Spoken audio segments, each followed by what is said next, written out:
guess I guess I missed some of it. That's perfect. Still no longer.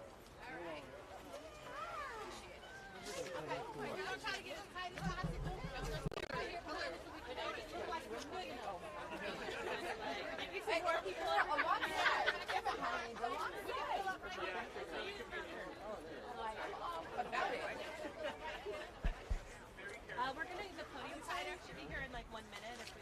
Okay, well then let's...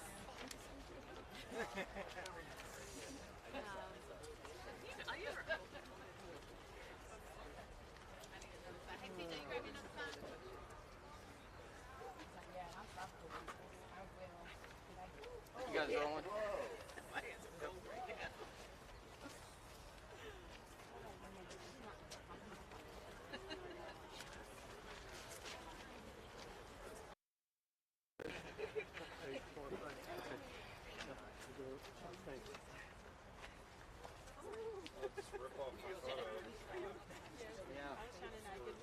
You should have copyrighted it.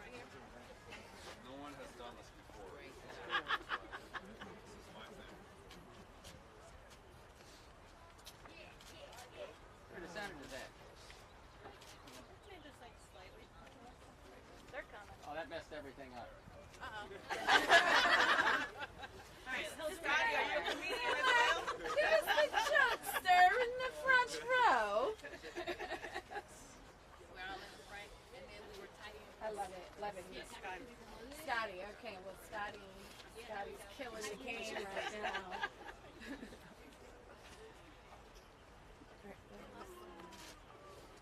We'll go ahead and order one. That's good, Jules. Stop making them smile. All right, I'm not trying to get happy for this here. Right. You're all about misery. Yes. Dang. I mean, he ordered the weather just for that. Dreary. Yeah? Oh, if it's Oh, right for out, the shots. like, Yeah. Awful. Yeah. Yeah. Huge contrast. Yeah. Only we could have the heat to go with it. Yes, that would Oh, be I the love thing. this. It's perfect. Really? I love it. Yeah. Where are you from? Ohio. Oh, damn! It's a Michael! I've been having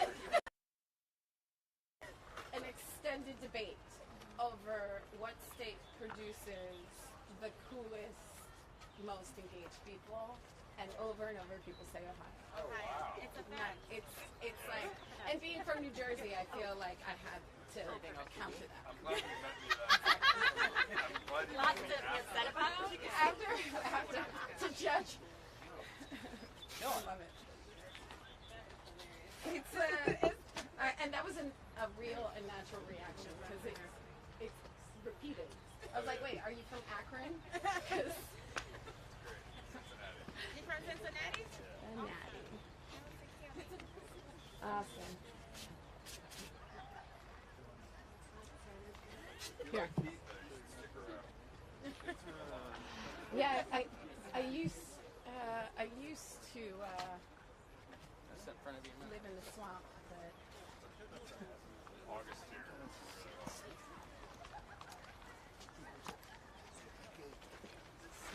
unnecessarily painful. Okay, we good?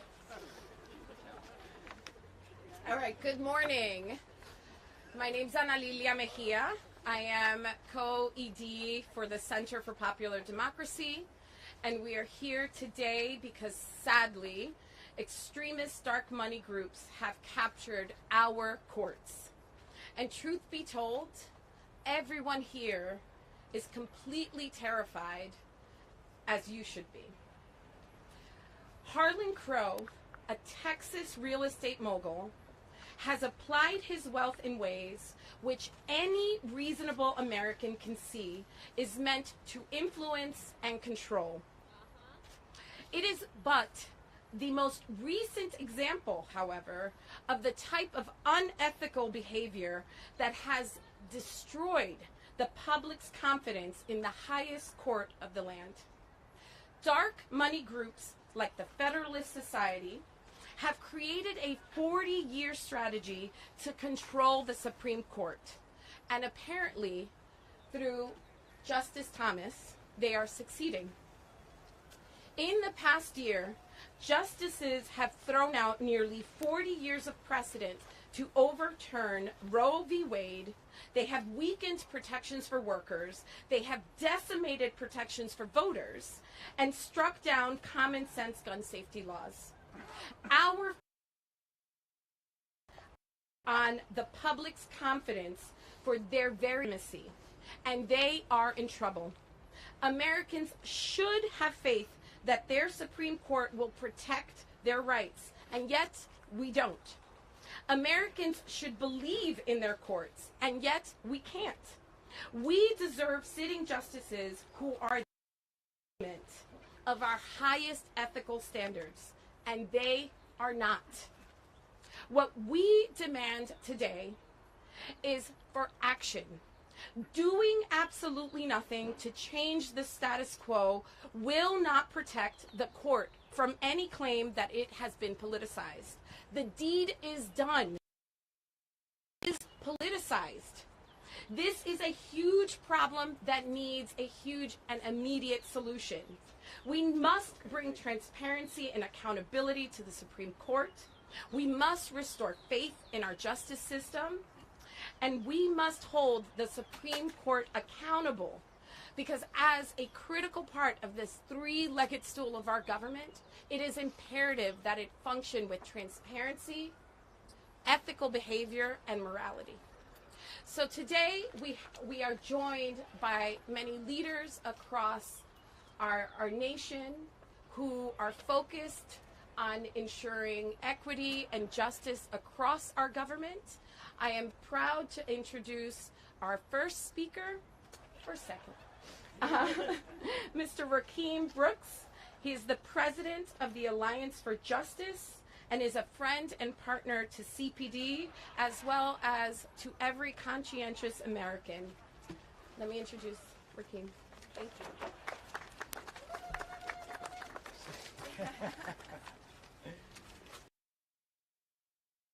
Brooks, and I'm president of Alliance for Justice and AFJ Action. I don't want us to forget why we are here today and what prompted these hearings.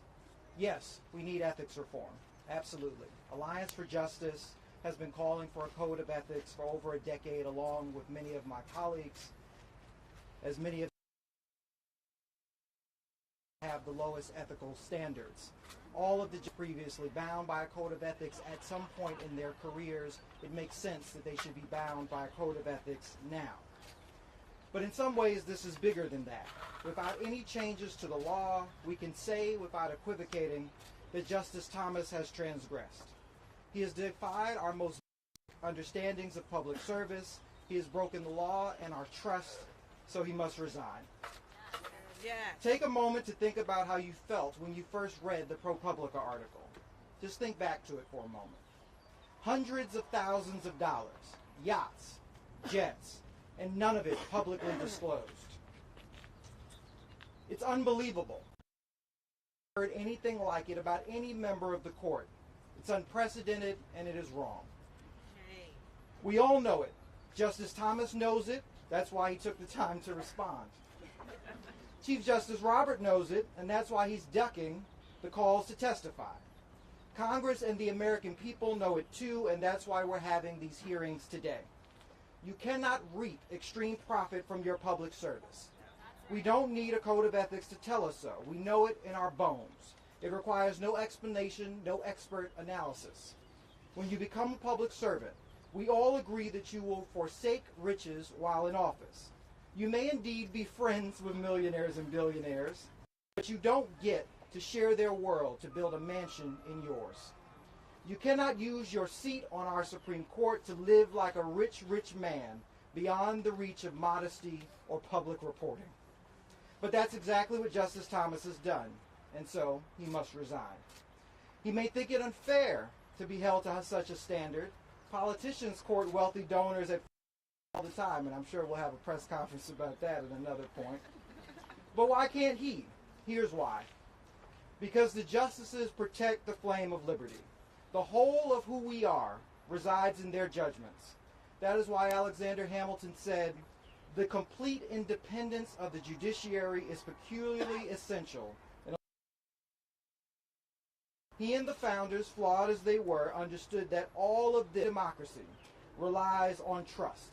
We trust them to act in the public service, never to be swayed or rewarded by private interests, to be beholden to the public good and comforted by their service to a grateful nation. But for Justice Thomas. It was clear all those years ago that he was ethically required to report the gifts and to preserve his independence. Yet he did not. The curtain has been pulled back and we can no longer blindly trust Thomas or the court's independence, and that's again why we are here today. So I thank Chairman Durbin for calling these hearings and the witnesses in advance for their remarks. They are all absolutely essential to preserving our democracy. But this cannot be the end of the inquiry. We must keep going. Chief Justice Roberts must reverse his position and accept Chairman Durbin's invitation. Separation of powers is no excuse for refusing to testify on a matter so supremely important to the functioning of our democracy. Congress must hold not just one, but several, including one in which Justice Thomas and Harlan Crow are called to testify. The public deserves to know the extent to which Justice Thomas's judgment was influenced by his friendships, as well as the extent to which he benefited. And finally, the Department of Justice's Public Integrity Section must investigate any wrongdoing and assess appropriate civil and criminal penalties. Each of these investigations is essential to ensuring the integrity of the court and defending the rule of law. The great Barbara Jordan once said, "My faith in the Constitution is whole, it is complete, it is total. And I'm not going to sit here and be an idle spectator to the diminution, the subversion, the destruction of the Constitution. All of our faith is the same. This is our commitment to see the Constitution protected. So we stand here today because our democracy faces dire consequences if Thomas gets away with this and the Supreme Court is not bound by a code of ethics. A court that can be bought is as good as no court at all. For the sake of the country, the rule of law, and our way of life, Justice Thomas must resign and Congress must do its duty to implement a code of ethics. The road to that decision and that legislation begins today." Now introducing Savante Myrick, People for the American. It's next, right? People for the American Way. Unless a senator is here. Senator Murphy's here. All right. Instead, we'll get to you, Savante. Introducing Senator Murphy from Connecticut. Good morning, everyone. And thank you so much to all of the groups who have made inviting me and some of my colleagues to join with you today. Around 15 years ago, I introduced the Supreme Court Ethics Act. At the time, I had no clue how vast, how outrageous the series of conflicts of interest on this court were and could get. At the time, there were simply reports of a handful of justices attending political conferences or giving political speeches. To me, that was bad enough. The integration of Supreme Court justices in political infrastructure suggested a level of corruption that was, but underneath that was something much more insidious. Right? Supreme Court justices and their families essentially on the payroll of interest groups and individuals who have cases before the court. Right? That's the most obvious, stunning, brazen conflict of interest you can imagine. Individuals and companies that appear before the court sending money quietly and privately into the pockets of Supreme justices. What is so stunning to me is that we can't all agree easily that this is out of bounds. Right? Not everything in Washington, D.C. has to be left versus right. Not everything here has to be a controversy. There are some things that public officials do that are so out of bounds. Don't join together and condemn it. If we don't join together and make sure that it is seen as outside of the norm, democracy itself falls. And so I'm still hopeful that we are going to be able to pass bipartisan legislation in the Senate and in the House requiring that every single justice, whether you be a conservative justice or a more liberal justice, has to uphold basic ethical standards. Harlan Crow and Clarence Thomas aren't buddies from the neighborhood. Right? They're not friends who met in college and then became successful each other. Harlan Crow found Clarence Thomas, or Clarence Thomas found Harlan Crow, for a reason. Right? There is just no doubt,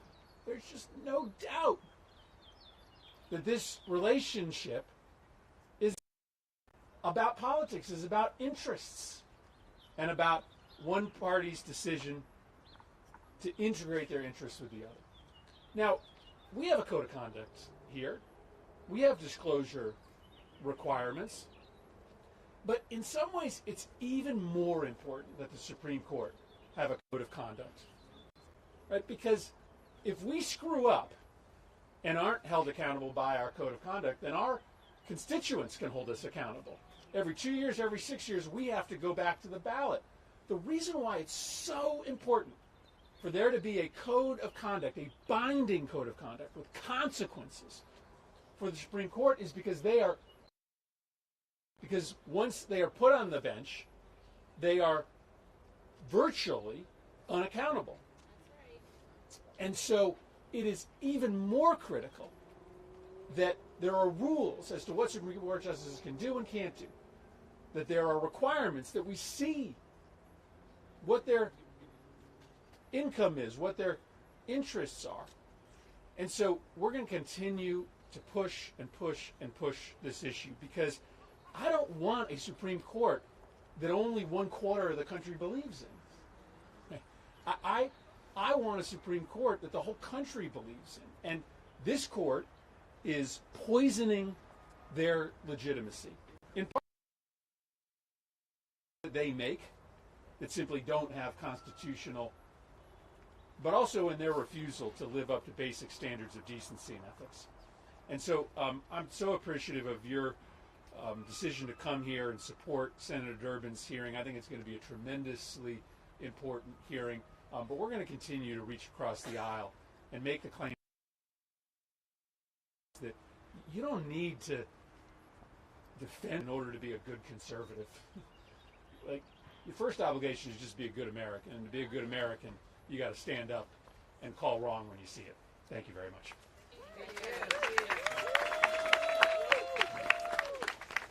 Thank you so much, Senator. It is my pleasure. I'm Samante Myrick, President of People for the American Way. It's my pleasure to introduce our next speaker, also a senator. Anybody who has met him is struck by how wonderfully nice and grounded he is. That makes sense only when you understand that he is a legend of local government, the best form of government, as a former LA City Council member, and now the junior senator from the great state of state for sure. Please welcome Senator Padilla.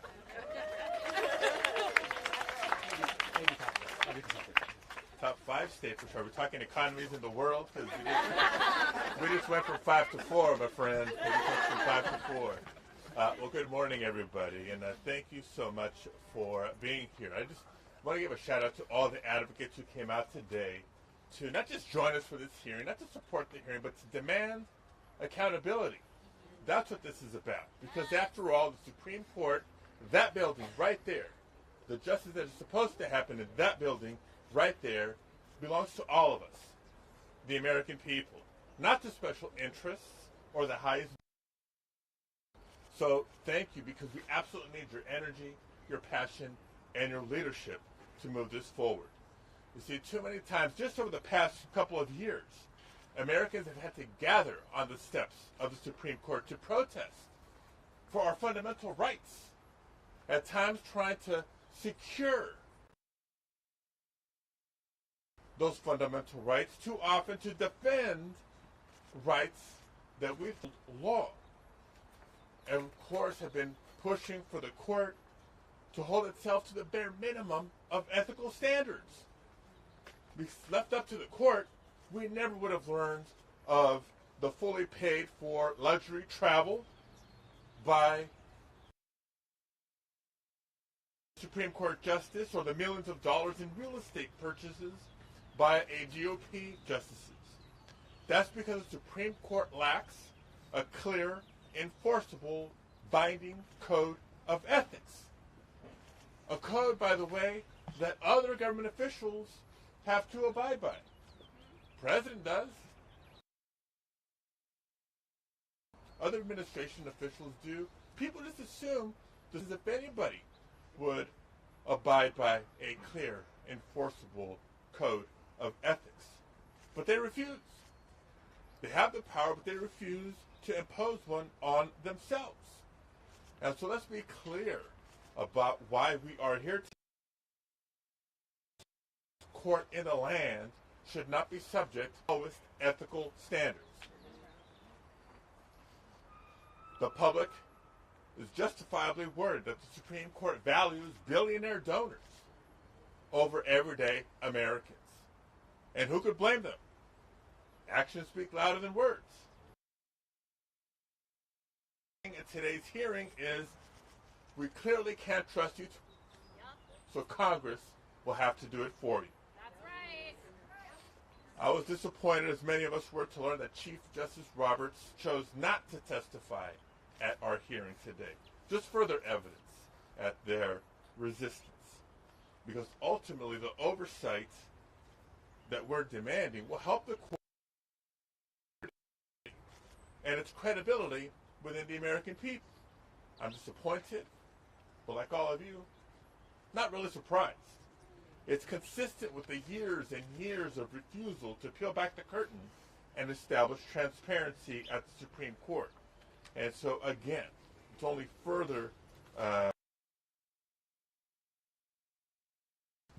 clear to all of us that it's time for Congress to act. That's why Whitehouse and Blumenthal are leading the charge in introducing a bill to finally bring the needed transparency and accountability to the Supreme Court. The Supreme Court Ethics, Recusal, and Transparency Act would mandate a binding code of ethics and create a long overdue process for the public disclosure of gifts, recusal standards, and thorough investigation for misconduct. It's an important first step to repairing trust between the American people and the Supreme Court. But it's also clear that up against a and convenient disclosure mistakes, we work ahead to restore integrity and impartiality. While we hope the court would work with us to achieve this, they refuse, and so ultimately we have an obligation to the American people. And make no mistake, we will act with or without their participation in committee.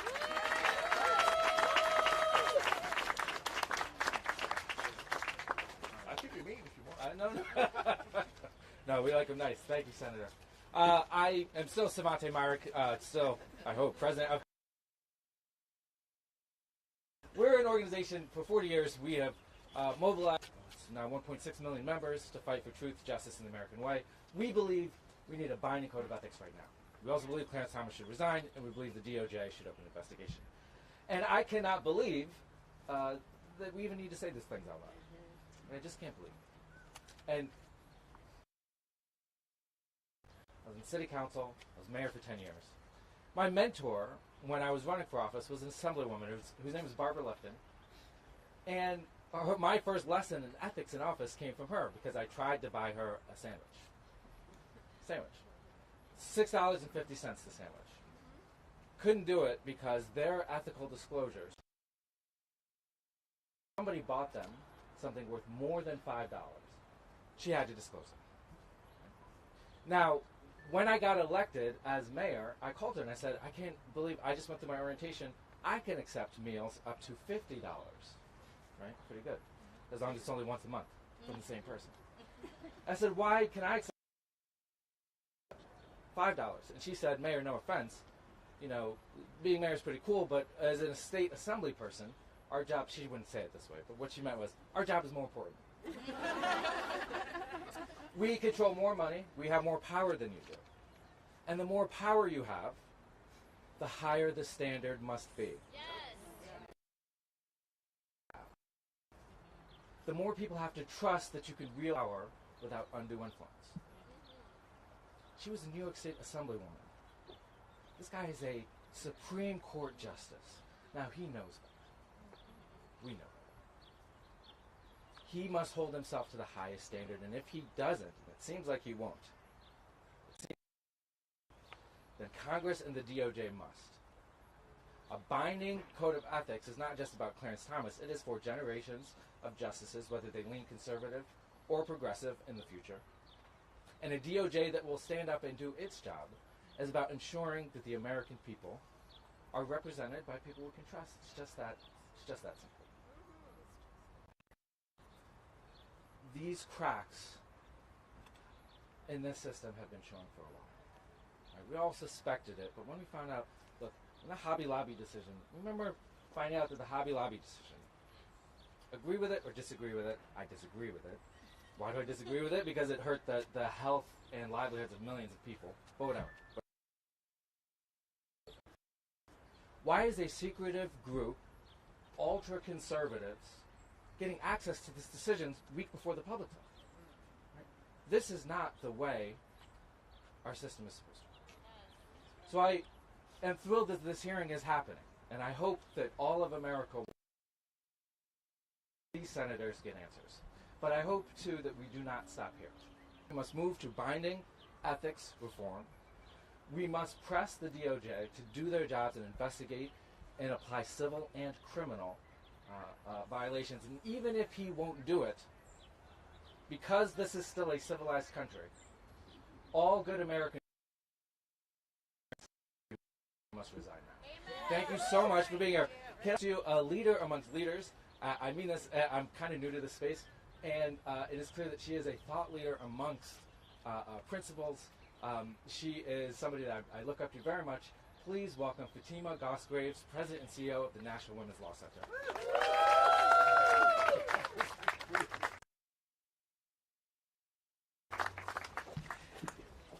Thank you so much, Savante, and good morning. I'm CEO at the National Women's Law Center, where we drive change in our courts, in our public policy, and in our society on issues that are central to the lives of women and girls in this country. And we also believe democracy requires that people in this country believe in the courts are fair, that they believe that their decisions are consistently applied no matter who you are, and that those with the honor and the responsibility to serve with integrity. And so, though our judiciary it is actually the public's trust in the judiciary that makes it real. And that trust is in grave danger. Over the past year, you have seen the troubling reports that to question the impartiality and independent court. That's been true when we had leaks of the draft opinions in reproductive rights cases. It's been true around the failures that you've heard today, the failures to expose expensive gifts and fancy, wonderful places from political donors. And so that public trust has hit this historic low. We've been building to this moment with a drip of public reporting, and that public reporting is important, but enough is enough. That's not how we do things in this country. Time and again, the Supreme Court has been asked politely to create an ethical code of conduct. They have refused. And instead of investigating these ethical breaches in a way that is transparent, they've been providing the public with vague responses that there's nothing to see here and that there is no wrongdoing. No other profession, let alone political profession, no other profession break their ethical standards, and rather than be held accountable, either say oops or there's nothing to see here. No one in this country is above the law, and yet the Supreme Court seems to be telling the public not hold themselves accountable. So really the question today becomes what Chair Durbin and the Senate Judiciary Committee from embarking on this process in today's hearing, and we're here to say that the momentum can't begin and end with today. This must just be the beginning. At the National Women's Law Center, we're calling Congress and the executive branch to fulfill their constitutional promise of checks and balances and to restore the public's trust in our courts. And we're calling on Congress to investigate the reported ethical violations and to mandate a strong, enforceable code of conduct. And the Department of Justice reporting on Justice Thomas's alleged violation of public disclosure. That's the least that they should do. And so I just have to end by saying I'm here today because I actually have the utmost faith in our courts.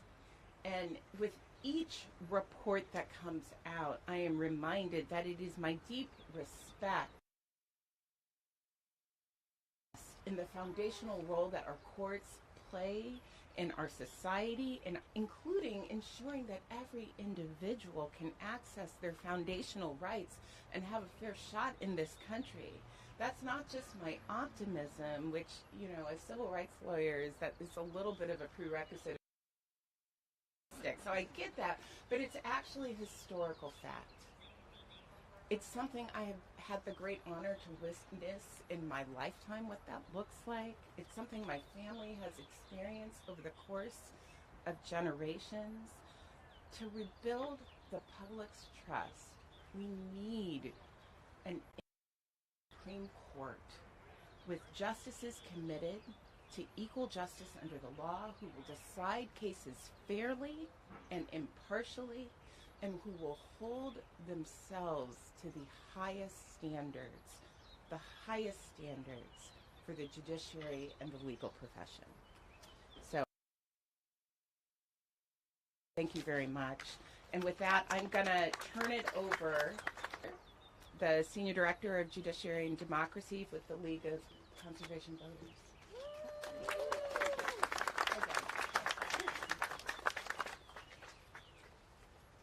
Thank you so much, Fatima, and thank you all for being here. And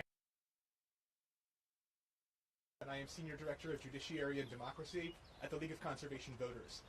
We at LCV know as the judges who uphold them, and we are alarmed that our nation's highest court, as Senator Padilla said, is operating at the lowest possible standard of ethics.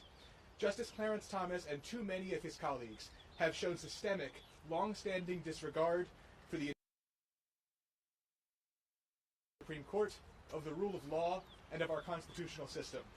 Those who are above the law. The people deserve a high court they can trust, and Congress must act to deliver it. Yes.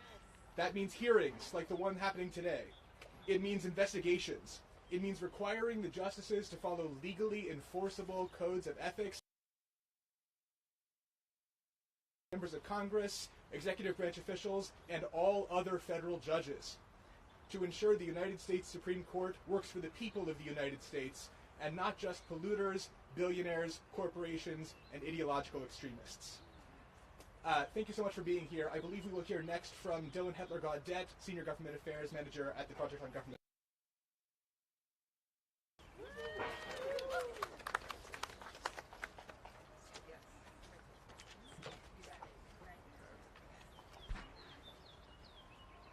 Morning, everybody. Thank you so much for being here today. I want to thank all of my partner organizations here for organizing this much-needed event, and for the senators spoken here today for their leadership on this important issue. I would like to start by making a categorical statement that I think should help clarify some confusion that we're hearing out there. Clarence Thomas broke the law when he did not disclose the gift that he received and the luxury travel that was bankrolled for him. That's right. Notions of abstract propriety. No, we are talking about the law, and one of the 9 most powerful people in the country broke that law. And at the current moment, we don't have any particular way of holding him accountable for that, and that speaks to a crisis at the Supreme Court. There are a number of things that we can do in response here, and you personally, many of my colleagues here have touched on the things that we need to do, and then I'll try to pivot a little bit as well. The Department of Justice absolutely needs to investigate what Clarence Thomas did because, as I just mentioned, it was a clear violation of the law. Second, and we're already seeing some of this today, Congress needs to flex its atrophied oversight. Get to the bottom of what's happening with the Supreme Court, what's happening with the judiciary, require responses, compel witnesses, bring to Congress the Supreme Court justices who are failing to meet their ethical obligations. Yes. And if you can't, there are other modes and means you can use. One of Congress's most potent tools is its power of the purse. Many people in Congress really use that tool effectively when it comes to this more broadly. Every year the courts come to Congress hat in hand asking for about $8 billion in hard-earned taxpayer dollars. The Supreme Court asked for about $150 million of those hard-earned taxpayer dollars. I think there need to be some conditionalities on that money. Accountability, more transparency, an ethics code, more transparency and disclosure around as to why you do or do not recuse yourself in the face of a potential conflict of interest. There are so many things that need to be done to fix the current crisis at the Supreme Court and at the judiciary more broadly. I would also like to commend Senator Padilla for referencing the Supreme Court Transparency Act. We at POGO are very supportive of that bill because of all of the things that there have been other people who have been on this beat for a while now, who have been holding hearings, who have been introducing bills, who have been sending oversight letters. People like Senator Sheldon Whitehouse, people like Congressman Hank Johnson, people like Congresswoman Deborah Ross. People have been on this issue for a while now.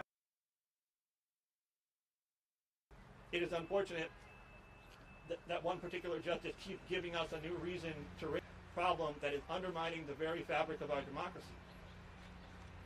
So it's time to act. Beyond oversight, Congress must legislate. And beyond that, we must all continue to make our voices heard and make sure that the Supreme Court knows that this is not acceptable. Tribunes in Congress will make sure that the Supreme Court lives up to it and finally delivers on what the expression above its doors says, which is, I'm paraphrasing, but equality under the law, justice for all. Thank you.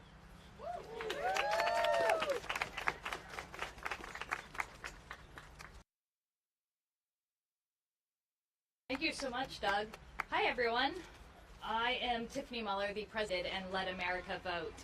And we work every day to protect the voice and the vote of all Americans so that our democracy works for everyone. And Clarence Thomas, well, he spends his days tearing down our democracy and lining his own pockets. Great. He has damaged our democracy for long enough. I think it's really clear what his agenda on the court is. Transparency, more money, more corruption. That's the Clarence Thomas agenda, and that's why Congress has to act today. And it's no surprise, really, because the Supreme Court has been captured by the extremist dark money groups. Groups like the Federalist Society, the Judicial Crisis Network, the Coat Network, who all spent $600 million to capture the courts. $600 million. And you know what? That return on investment is paid off for them, with decision after decision lined up for corporations and special interests. You know, Justice Thomas's corruption has been in the news, and it is awful. It is really no surprise that he's at the center of one of the most damning scandals in the court's history. And we know that because we know who Thomas is watching out for. We know he rules on the side of billionaires and corporations, and at the expense of the every single time. But you know, his scandal isn't the only one we have seen. We have seen leaks to special interest groups of decisions beforehand. We have seen other travel and trips that go unreported or cause the American people to lose faith in our courts. And all of this has it to where the trust in the court is at the lowest level in history. And since the Supreme Act, refuses to even come to Congress to talk about these problems, then Congress must act today. We need a full investigation into every gift, every trip, every conflict, and every case. And we must. They need to pass real ethics reform for the court so that we can and begin to restore faith and trust in the court. Look, the court has been part of a coordinated attack on our democracy, from undermining the right to vote, to allowing partisan extreme gerrymandering, to flooding our system with undisclosed. And then they follow that with stripping away rights and freedoms for Americans, from overturning Roe, to gutting union protections, to overturning common sense gun safety laws. No less than our freedoms and our rights are at stake. Congress must act today. And now it's my pleasure to turn it over to Janice Rector with the Ohio Organizing Collaborative. Thank you, President Mueller.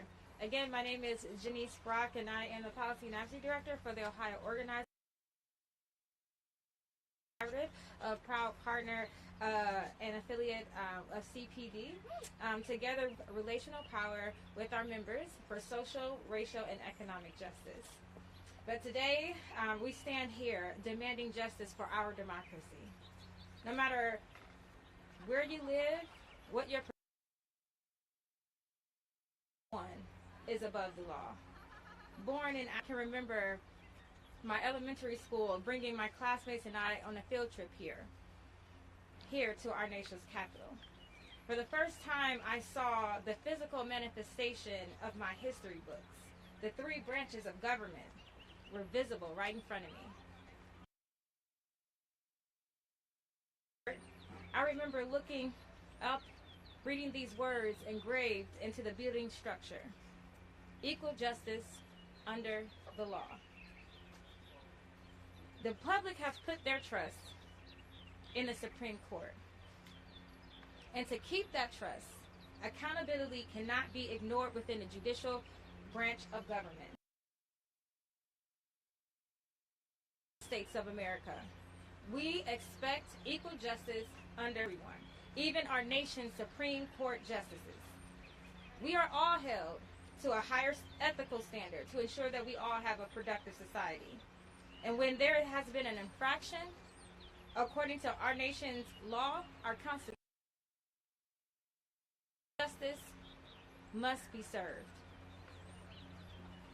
We are here demanding justice for our democracy, not just for the present, but for our future, for our children, that they may trust in our government, in our justice system. We know that we have justice because we'll have evidence where our Supreme Court has been transparent, where balance has been restored, where they hold themselves accountable. Thank you so much, and I'll turn it over to Dan Barker, who's the co-president of Freedom of Religion Foundation.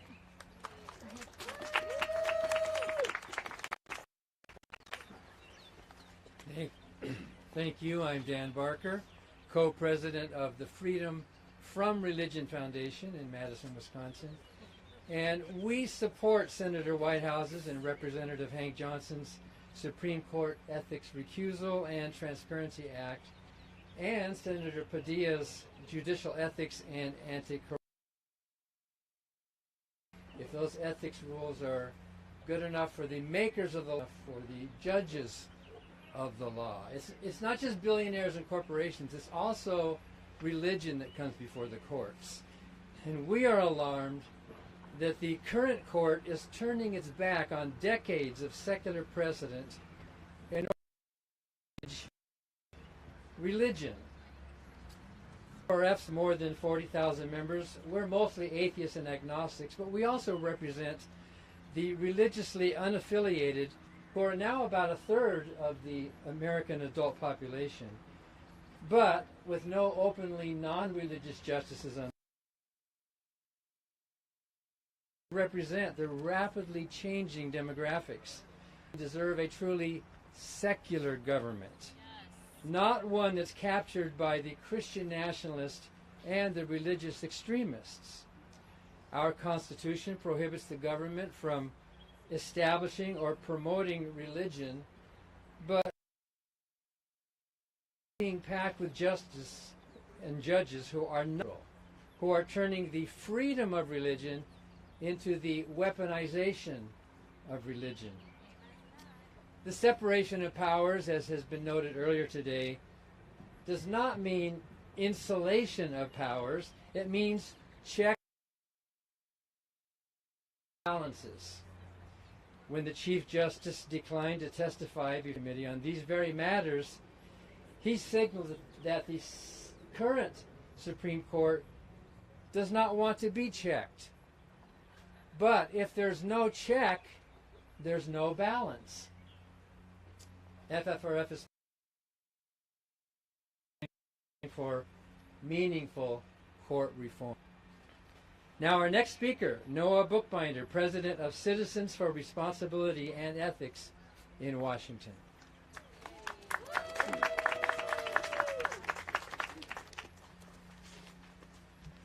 Thanks so much. Thanks to all of you. Noah Bookbinder. I'm the president of Citizens for Responsibility and Ethics. CREW is a nonpartisan nonprofit committed to government ethics, democracy, and accountability. I'm proud to stand here today with so many great leaders in the fight for real justice, along with great leaders in the and Murphy, to express CREW's alarm at the ethics of the federal judiciary and to offer our strong support for judicial ethics reform, including a Supreme Court Code of Conduct and an Inspector General for the federal judiciary. The 9 justices on the Supreme Court should set conduct, but instead we have a court that acts as though it is democracy rather than part of it.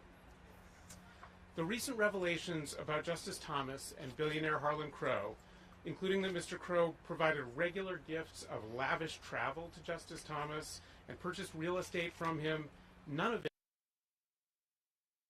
as required, are beyond troubling.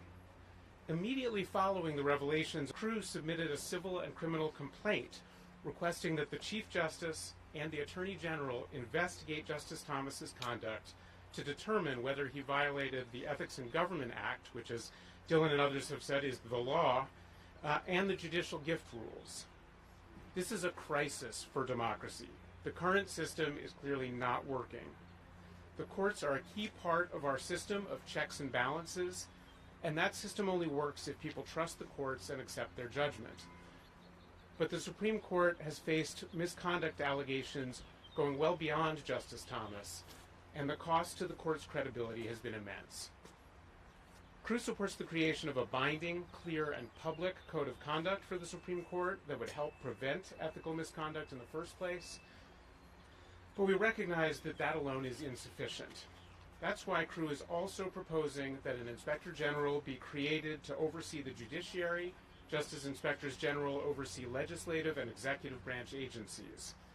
An Inspector General for the judiciary could promptly and effectively investigate any allegations of improper influence on judges and justices. This sort of is sorely needed, and luckily, there's a long-standing tradition of bipartisan support for this type of reform. Sunlight is the best disinfectant, and it's time for the Supreme Court to come out into the light. Chief Justice Roberts has made clear in the past, although not today, that he cares deeply about the integrity of the court. That is why my organization encourages to adopt a binding code of ethics and to seriously address these issues. And if they do not, Congress must act.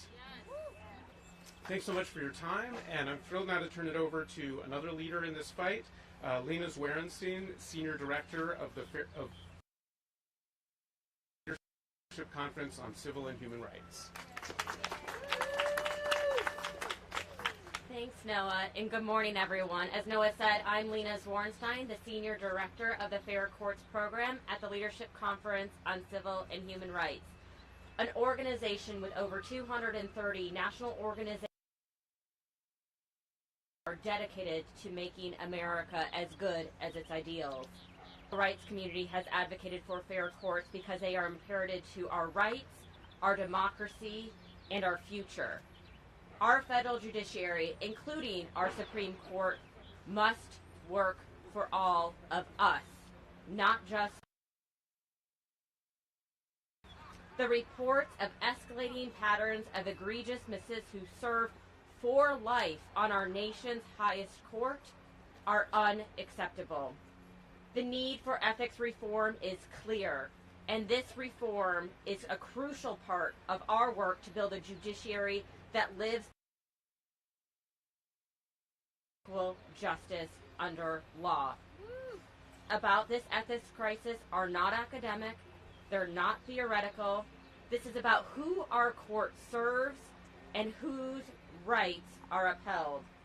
For our democracy to work, we must know and have faith that the Supreme Court justices base on facts and law, not wealth and power. Powerful jurists on our country are the only public officials not bound by an enforceable ethics code. It's unacceptable. Congress must act. We are grateful for today's hearing, but we're specifically calling on Congress to continue this work by passing a binding code of conduct for justices, creating stronger recusal standards and processes, improving transparency and disclosure requirements, and continuing to investigate these disturbing and continuous reports of misconduct. Alongside this, the White House and Senate must continue to strengthen our judiciary by nominating and confirming ethical, fair, highly qualified judicial nominees who have a demonstrated commitment to civil and human rights and who reflect and represent our nation's rich diversity. This is how we get equal justice. We need a Supreme Court and a whole federal judiciary that works for all of us. For equal justice, for our democracy, we demand change. And I want to thank everyone for their all of this work together so we can build a fairer judiciary for all of us. And I want to thank all the leaders here today. And now I'm going to get to welcome one more of them, Brett Atkins, Managing Director of Policy and Political Affairs at Stand Up America. Thank you all for sticking around, and thank you for sticking around in the cold. Thank you to CPD again, and to Senators Padilla and Murphy for being here. I'm Brett Atkins, Managing Director of Policy and Political Affairs at Stand Up America. Our 2 million members around the country have sent over 500,000 emails, made over 7,000 calls to Congress, nearly 17,000 letters to editors of their local papers, all urging reform to passing a code of ethics. The ethical crisis, as you've heard, now engulfing the court, should alarm all of us. A billionaire GOP mega donor gave Clarence Thomas millions of dollars worth of gifts. Let's talk about a few of them. Summer vacations for nearly years to the Adirondacks. Sounds nice. Retreat, Cisco. Cruises on a 162-foot long yacht with a private chef to Indonesia, New Zealand, the Greek islands. That same mega donor bought 3 properties from the Thomas family, and Thomas's mother is still that mega donor's. Guess $0. Also gave Thomas's wife $500,000 for her Tea Party activist group, and that party paid her $120,000 in salary. Justice Thomas also hid all of this from the American people. This is corrupt. Literal cigar smoking, influence peddling. In 1969, another Supreme Court justice was engulfed in an ethics scandal, but that justice resigned. He had accepted $20,000 from somebody who had petitioned the court to review his case. The court didn't hear the case, and the justice wasn't even involved, but Democrats and Republicans came together to call for his resignation. and he resigned. The scandal today is far larger, not just with Thomas, but with the other justices on the court too. And because the 9 justices are the only federal judges in the country not bound by a code of ethics, there's very little holding their unethical behavior. So it's up to us, it's up to the American people, and it's up to Congress to hold this court accountable. Today's hearing is an encouraging start. The American people deserve a full, thorough investigation of Thomas and his wrongdoing. He should testify publicly, and Congress should debate and pass the Supreme Court. Thank you all. With that, we're going to close our event. Thank you all so much for coming again.